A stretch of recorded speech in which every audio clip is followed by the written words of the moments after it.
the twin moons of the distant world rose high in the dark sky, their silver glow spilling across the valley. It was the signal everyone waited for.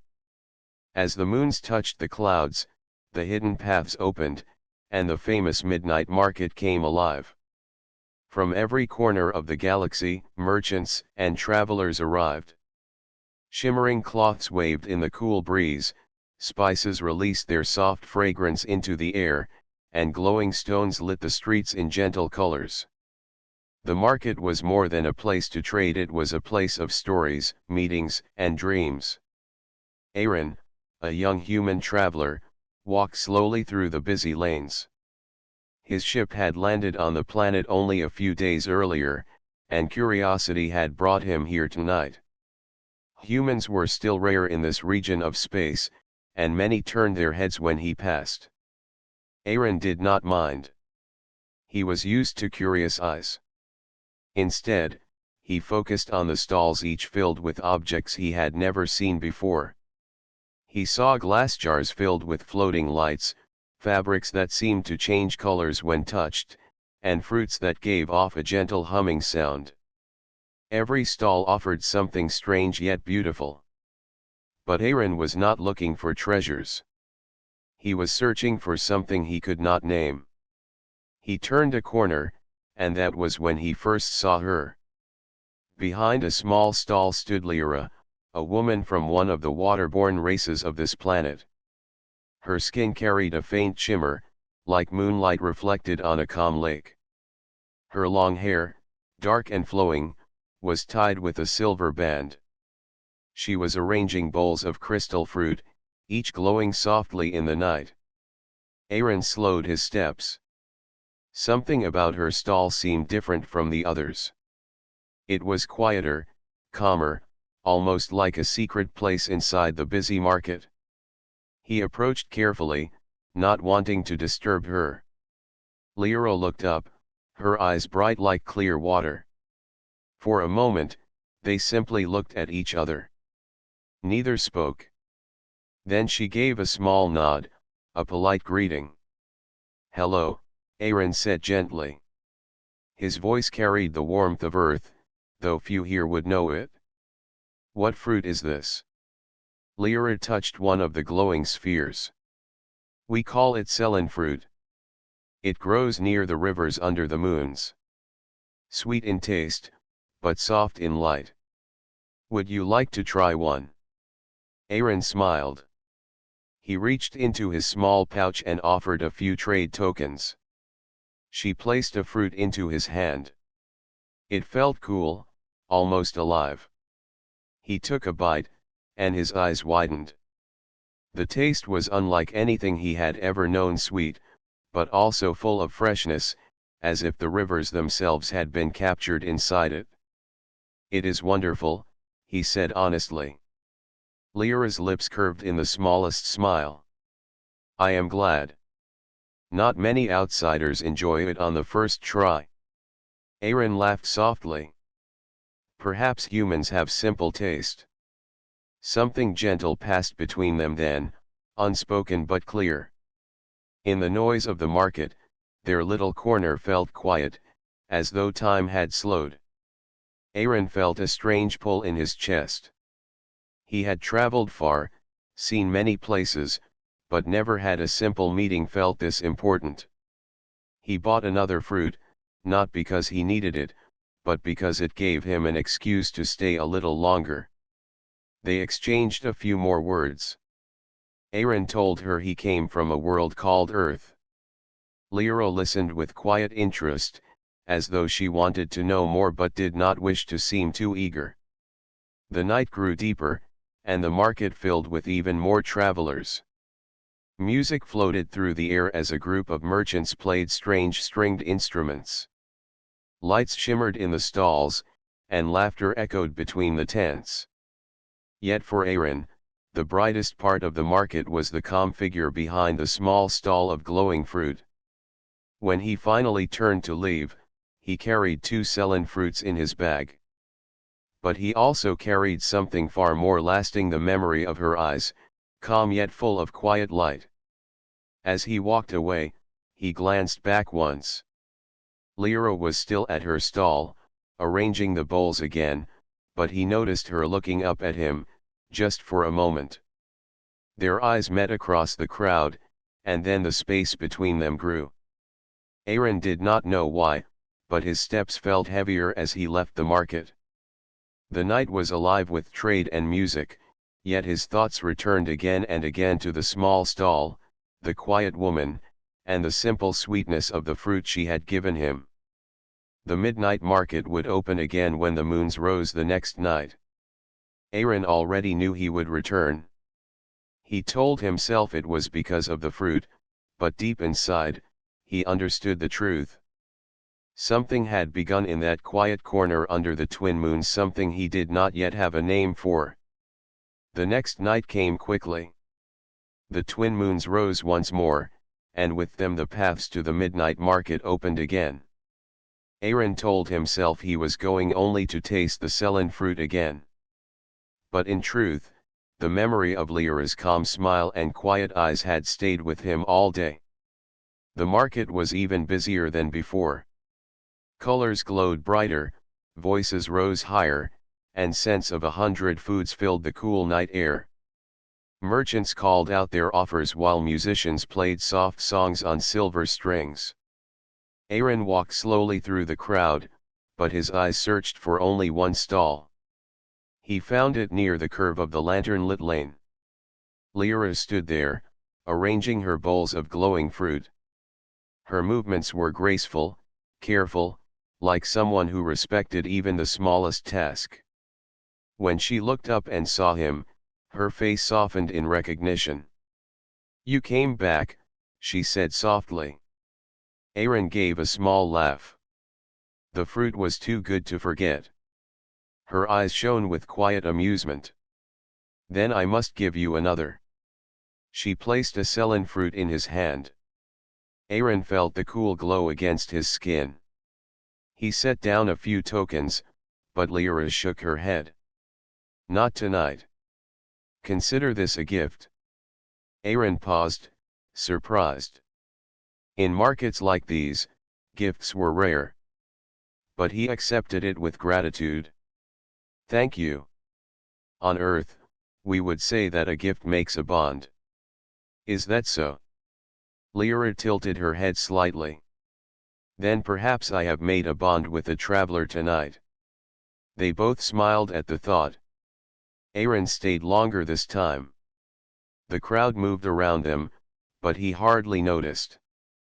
He told her about his home, about the sound of rain tapping against rooftops, the warmth of bread fresh from an oven, and the joy of music shared by friends around a fire.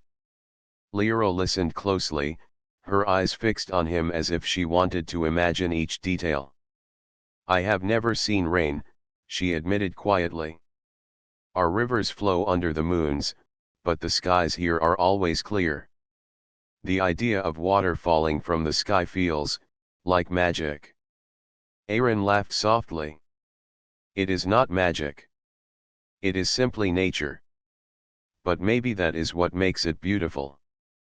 In return, Lyra told him about her people. She spoke of their rivers that glowed under moonlight, their tradition of weaving thin threads of light into cloth, and their songs sung deep in the water, where sound moved in waves like ripples on a lake. Aaron listened with wonder. He had traveled across stars, but he realized he knew so little of the worlds he visited. "It sounds peaceful," he said. "It is," Lyra agreed. Then her expression grew thoughtful. "But peace is not the same as freedom. My people are cautious. Outsiders are not always welcome." Aaron noticed the way her voice softened, almost as if she feared saying too much. He did not press her. Instead, he said gently, "Sometimes, the things we are told to fear turn out to be the things that bring us joy." For a moment, her eyes met his, and something unspoken passed between them again. The night stretched on. A group of musicians nearby began playing a lively tune, and the crowd clapped in rhythm. Aaron glanced at Lyra. Do you ever dance here? She shook her head with a faint smile. No, I only watch. On Earth, Aaron said, we dance even when there is no music. It is our way of celebrating life. Lyra looked curious, as though she could not imagine such a thing. But then her smile grew. Perhaps one night you will show me. Aaron's heart lifted at her words. He wanted to say more, but the market was beginning to close. Merchants packed away their goods, lanterns dimmed, and the glow of the stalls slowly faded. Lyra began gathering the last of her fruit. I should let you rest, Aaron said. Yes, she agreed, but there was a softness in her tone, as if she did not truly wish for him to go. Before leaving, Aaron placed the fruit she had given him into his pouch carefully, almost like a treasure. Then he looked at her one last time. I will come again, if you do not mind. I do not mind, Lyra said simply. Her words stayed with him as he walked back through the quiet paths. The market disappeared behind him, but in his heart, it remained alive. He thought of her listening eyes, her gentle voice, and the way she seemed both distant and close at once. That night, as Aaron lay under the silver light of the moons, he realized that the midnight market was no longer just a place of trade for him. It had become something more, a place where an unlikely connection was beginning, fragile yet full of promise. The nights passed quickly, and with each rising of the twin moons, the midnight market opened again. For most travelers, it was a place to bargain for rare goods or to taste new foods. But for Aaron, the market was now a path to something deeper. He no longer cared for treasures or glowing fabrics. His steps always led him to the same stall, where the soft light of the sullen fruit waited, and where Lyra's quiet presence filled the air with calm. Lyra, too, began to expect him. At first, her voice had been careful, as if she were unsure how much to say. But with each meeting, she opened a little more, and Aaron learned pieces of her world that few outsiders knew. One evening, as the market glowed with hundreds of lanterns, Aaron found her weaving thin strands of light into a small cloth. The threads shimmered in her hands, almost like liquid silver. What is that? Aaron asked, leaning closer. It is called Lyria weaving, Lyra explained. We gather threads of light from the rivers at dawn. My people believe the cloth carries memories of the water. When we wear it, we feel closer to our ancestors. Aaron watched in quiet wonder. On Earth, we wear cloth only to cover ourselves or for beauty. But this is like carrying a story with you. Her lips curved into a small smile. Yes. Every thread is a story. She held out the unfinished cloth. Would you like to touch it? Aaron reached out carefully. The fabric was soft, almost weightless, but it pulsed faintly in his hand, as if alive. It feels like it is breathing, he whispered. That is the river's memory, Lyra said softly. It reminds us that even water carries life. Aaron thought for a moment. On Earth, we tell stories with words, not with cloth. Around fires, people share tales of the past, so the young never forget. It is our way of keeping memory alive.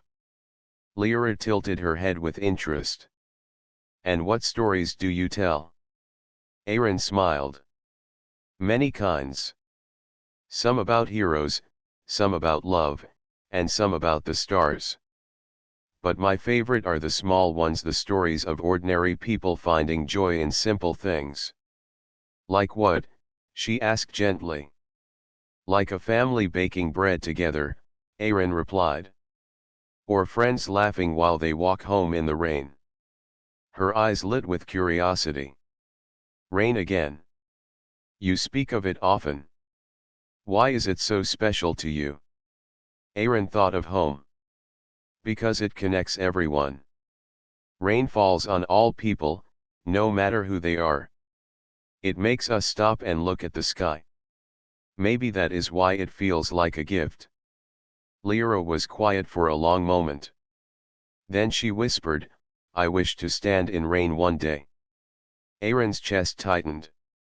He wanted, more than anything, to show her what it felt like to walk with her under falling water, to let her hear the sound of drops on rooftops.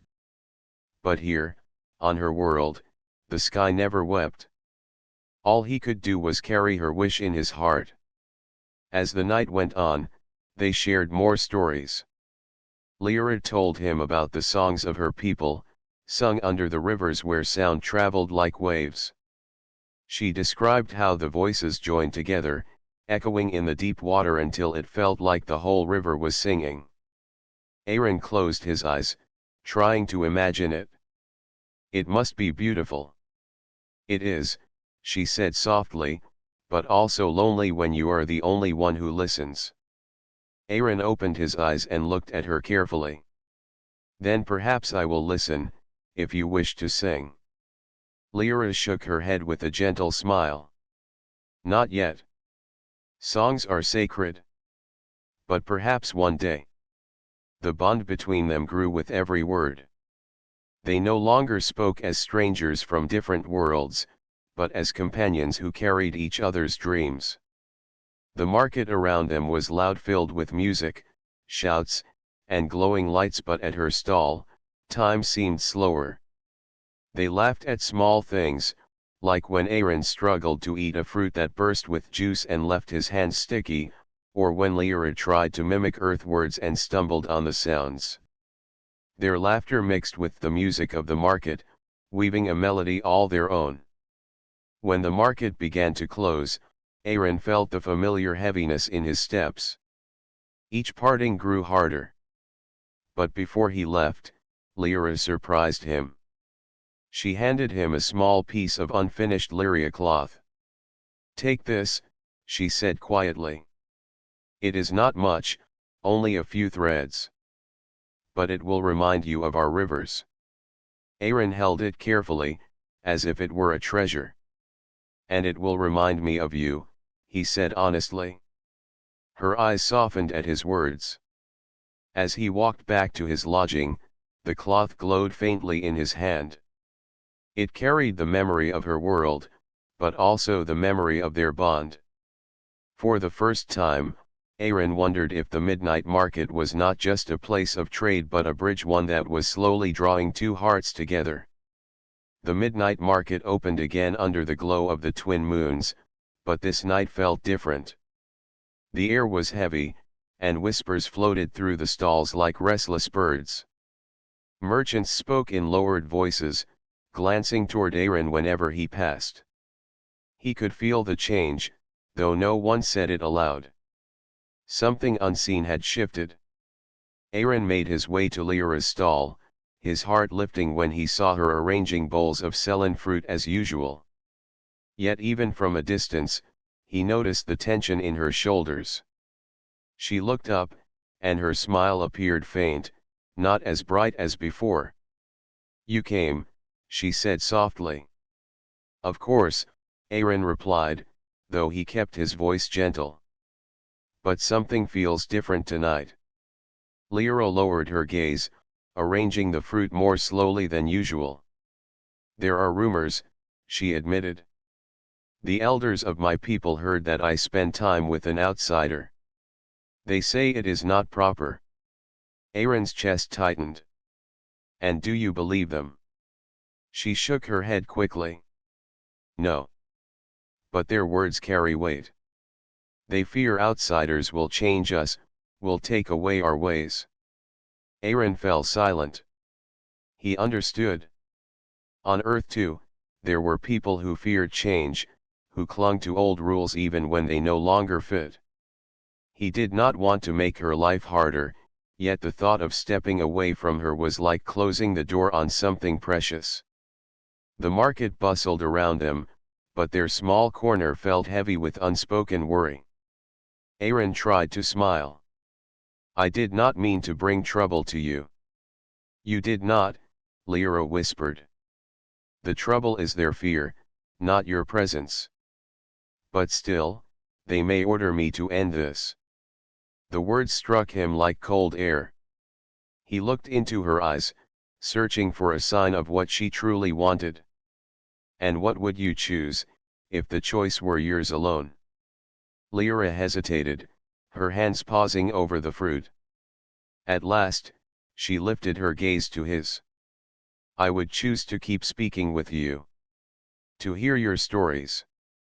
To know what it feels like when you smile. Aaron felt warmth rush through him. Her words were simple, but they carried more weight than any jewel in the market. Just then, a group of merchants passed by, their voices sharp. The human again, one muttered. Always near the river daughter's stall. Another shook his head. It will bring nothing but trouble. Aaron saw Lyra's face tighten. She turned slightly, pretending to focus on her work. The whispers stung, but Aaron forced himself to stay calm. He did not want to give them reason to speak louder. Instead, he leaned closer and spoke gently. If it becomes too hard, I will leave. I do not wish to cause you pain. Lyra's hand stilled, then slowly she placed a sullen fruit into his palm. No, she said firmly. If you leave, it will not silence them. They will only say they were right. But if you stay, perhaps they will see we are more than fear. Her quiet strength surprised him. He realized that beneath her soft voice was a heart braver than many warriors he had known. The night wore on, and though they tried to speak of lighter things, Earth's gardens, her river songs, the shadow of the elder's judgment hung between them. When the market began to close, Aaron lingered, reluctant to leave her side. Before he stepped away, he reached into his pouch and brought out something he had carried since his travels began, a small human lantern made of polished metal and glass. He lit it with a gentle spark, and the warm glow spread softly in the air. In my world, he explained, a lantern means hope. When paths grow dark, the lantern reminds us there is still light ahead. He held it out to her. Keep it. So that even if the voices around you grow heavy, you will remember that not all outsiders bring shadows. Lyra's fingers brushed his as she accepted the lantern. Her eyes softened, shimmering in the warm glow. It is beautiful, she whispered.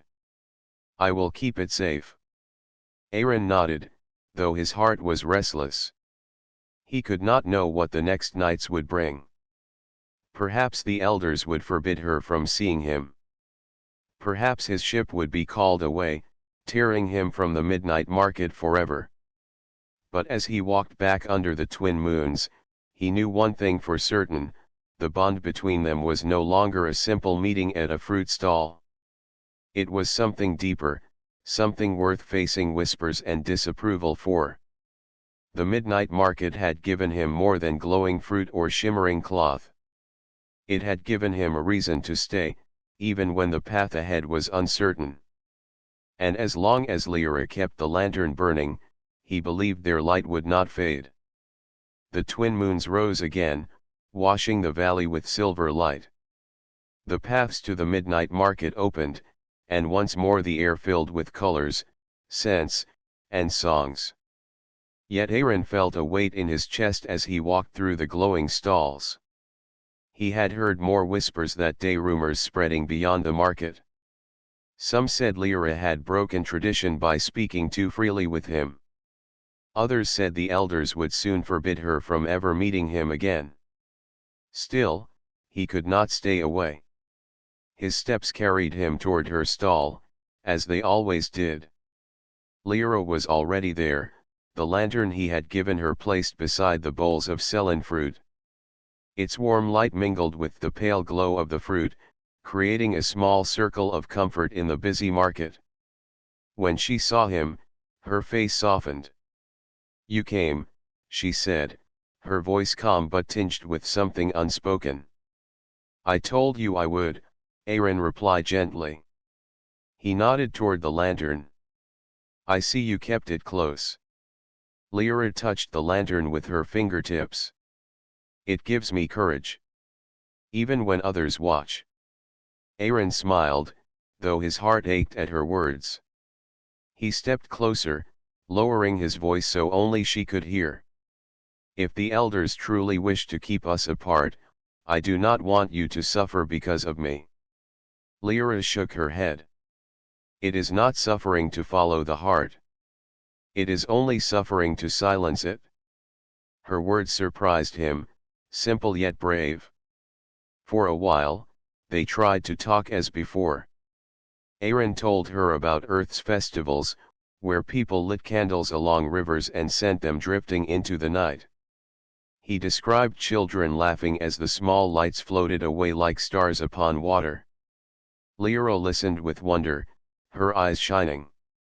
"In my world," she said, "we weave threads of light to honor those who came before us. But what you describe, it is like sending wishes into the river." "Yes," Aaron agreed. "Each light carries a hope. Some hope for love, some for peace, some simply for tomorrow." She fell silent, then whispered, "If I had such a candle, I would send it for freedom." Aaron's chest tightened at her honesty. He wished he could give her more than a lantern. He wished he could give her the sky, the rain, and all the freedom she longed for. The night grew deeper, and the market swelled with music. A group of travelers began to play a soft, flowing melody. Aaron looked at Lyra. "On Earth, this is when people dance," he said with a small smile. Her lips curved faintly. "I remember you told me. Do humans truly dance even without reason?" "Yes," Aaron laughed softly. "We dance for joy, for life, and sometimes even for sadness, because movement helps the heart heal." Lyra looked thoughtful. Then, to his surprise, she stepped out from behind her stall and stood before him. Her movements were careful, hesitant. "Show me," she said simply. The request struck him deeply. Around them, the market continued in its usual rhythm, but in that moment, all Aaron saw was her. He took her hand gently, guiding her into a slow step. They moved together in the soft light of the lantern, their steps small and quiet. To others, it may have seemed nothing more than a simple motion, but to them, it was something rare and precious, a promise that even in a world of rules and whispers, they could still share joy. When the song ended, they stood close for a heartbeat longer than needed. Then Lyra pulled back slightly, her cheeks touched with color. "Now I understand," she whispered. "Dancing is not only about steps. It is about hearts." Aaron nodded, his voice low. "Yes. And tonight, our hearts danced together." Before the market closed, Aaron spoke again, his tone steady. "Lyra, whatever comes, I want you to know I am not here only for fruit or stories. I am here because of you. You matter to me." For a moment, she looked startled. Then her eyes softened, and she whispered back, "And you matter to me, Aaron." Her words were quiet, but they carried more weight than the whispers of merchants or the warnings of elders. In that small corner of the midnight market, under the glow of the lantern, two hearts had chosen honesty over fear. As Aaron walked back beneath the silver moons, he felt lighter than he had in many nights. He did not know what the future held. The elders might still disapprove, and his ship might still be called away. But he also knew that whatever happened, the bond between him and Lyra was no longer hidden. It was alive, bright as the lantern she kept by her side. And sometimes, even the smallest light was enough to guide two souls through the darkest path. The nights that followed were filled with both joy and worry. Each time the twin moons rose, Aaron walked the hidden paths to the midnight market. Each time, he found Lyra waiting, the small human lantern glowing beside her bowls of Ceylon fruit. Their bond grew stronger, yet so did the whispers. One evening, as Aaron reached the market, he noticed something unusual. A small group of elders stood near Lyra's stall, their robes shining with threads of river light. They spoke in low, firm voices, and Lyra bowed her head respectfully. When Aaron drew closer, the elders glanced at him with cold eyes, then left without a word. Lyra looked shaken. Aaron hurried to her side. "What did they say?" he asked. She hesitated, then answered quietly, "They warned me. They said I must not grow close to outsiders. They believe I forget my people's traditions." Aaron clenched his fists, then forced himself to stay calm. "And what did you tell them?" Lyra lifted her eyes, steady but sad. "I told them that tradition should not mean closing our hearts. But they did not like my answer." Aaron reached across the stall, his hand brushing hers gently. "You are brave to speak so. Many would have stayed silent." Her fingers curled slightly around his, holding for just a moment before letting go. "It is easier to be brave when you are near." The words stirred something deep inside him. For the first time in years of wandering, Aaron felt as though he had found something worth staying for. But he also knew his time was limited. His ship's captain had already spoken of leaving the planet soon, perhaps within days. That night, as the market grew busy, Aaron made a decision. He would not leave quietly. He would not vanish without showing Lyra that his heart was truly hers. He waited until the crowd thinned and the music softened. Then he stepped around the stall and stood beside her. "Lyra," he said carefully, "I do not know what your elders will decide. And I do not know when my ship will call me away. But I want you to hear this: I will not forget you. Even if stars lie between us, I will carry your light with me." Her breath caught. "You speak as though you are leaving." "I may have to," he admitted, his voice low. "But I will not go without a promise. Humans have a saying, love can cross oceans and skies.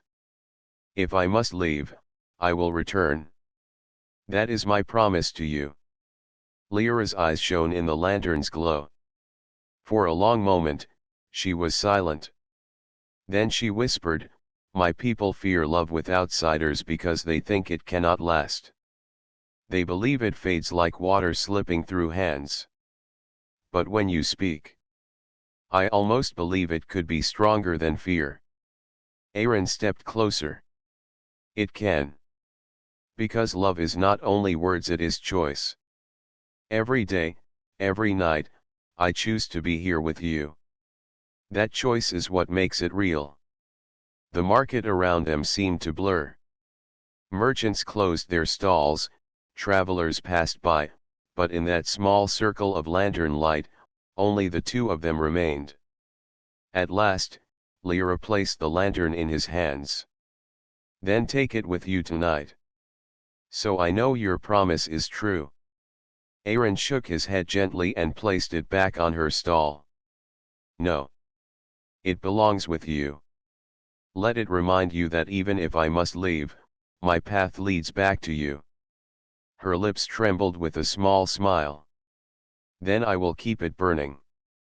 Before the market ended, they walked together through the lanes for the first time. Side by side, they admired the glowing stones, the music, and the laughter of strangers. Yet every step felt like a quiet declaration that they were no longer only seller and traveler, but two hearts walking one path. When the market finally closed, Aaron stood at the edge of the hidden road, reluctant to part. He looked at her one last time. "Whatever happens, remember this night. Remember my promise." "I will," Lyra said softly. and I will wait beneath the moons. As Aaron walked back under the silver sky, his heart was heavy yet strong. The future was uncertain, the elders still disapproved, and his ship might leave at any moment. But he carried hope within him, bright as the lantern's glow. For in that hope lived his promise, a human promise that love, once chosen, would endure across any distance, no matter how wide the stars. The days after Aaron's promise felt longer than before. The midnight market came alive each evening, glowing with music, colors, and laughter. But behind the beauty, there was tension. Whispers followed Lyra as she arranged her stall. Some said she had given her heart to an outsider. Some said the market itself would lose its blessing if she did not let go. Lyra listened but did not bend. Each night, she waited for Aaron. And each night, he came, his human step steady, his smile carrying the warmth she had come to trust. Yet time was slipping away. The human ship above the world prepared for departure. Aaron could not ignore it any longer. He had to decide, return to his old life of wandering or risk everything to stay near Lyra. One night, as the market bells rang, Aaron arrived with a determined look. Lyra noticed at once.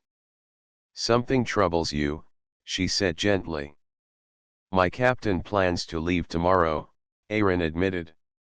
His voice was calm, but his eyes showed the weight he carried. "This may be my last night here."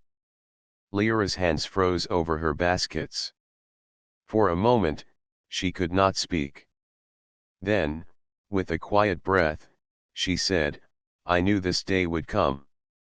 The stars cannot hold you forever."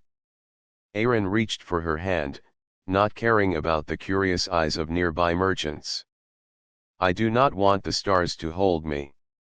I want you to hold me." Her eyes widened at his words. The noise of the market seemed to fade. "But your people, your ship, would you give them up?" Aaron nodded slowly. "Humans were made to wander.